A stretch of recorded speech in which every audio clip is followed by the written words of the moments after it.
Here's to going, even when you don't want to go. So moving forward when you are uncomfortable, to stepping up when you are fearful. Here's the courage. Talking to a friend of mine earlier today about understanding the difference between two things. On one hand, the fear that presents itself when you are growing, leveling up, right, like we all feel nervous before a big event or an important life change. Things like that. And then on the other hand, the emotions that arise when we start to feel like something isn't right for us. Similar discomfort, but not quite the same. We feel nervous or uneasy because we know we're misaligned. And where we landed in our conversation was that when you were on the edge of that metaphorical cliff and your body is pushing back, your heart's pounding, your mind is racing, you are nervous, you are fearful, the question worth asking is, will I be disappointed in myself if I don't go through with this? Will I be letting myself down here by turning back?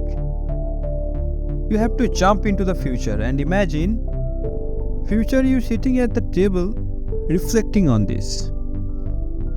If you see yourself as regretful, wishing you pushed through, then it's not an alignment issue, it's a matter of courage.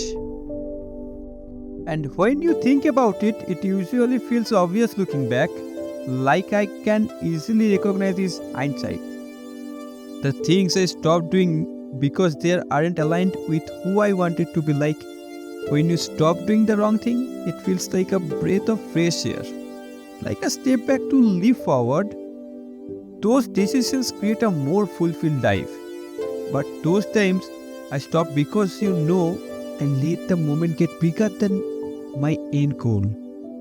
Those times I caved and decided I didn't want to pay the price solely because of the temporary discomfort. I remember those two. That's a different feeling altogether. A not so good feeling, as we all know.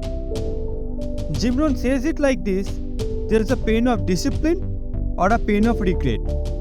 Choose your pain. One of the things that makes life challenging is that we have to be open to some level of discomfort in our lives. That's just what it is to be a human. Now our powers that we get to choose where we let that pain in and what it means. What it will do for us, will it be the type of pain that grows us or the type of pain that reminds us what could have been? I really think most of the time we stop not because the path was wrong for us, but because we somewhere along the way forgot that most of life's best experiences and circumstances and opportunities come with a hefty price tag that demand a lot of us.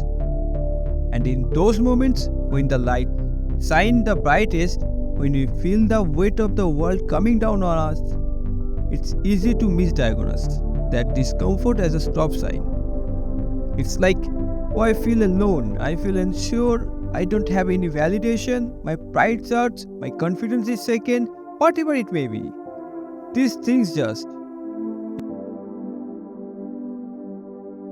even as I'm saying them out loud, now seem awful. When in reality, they're just the cost of admission.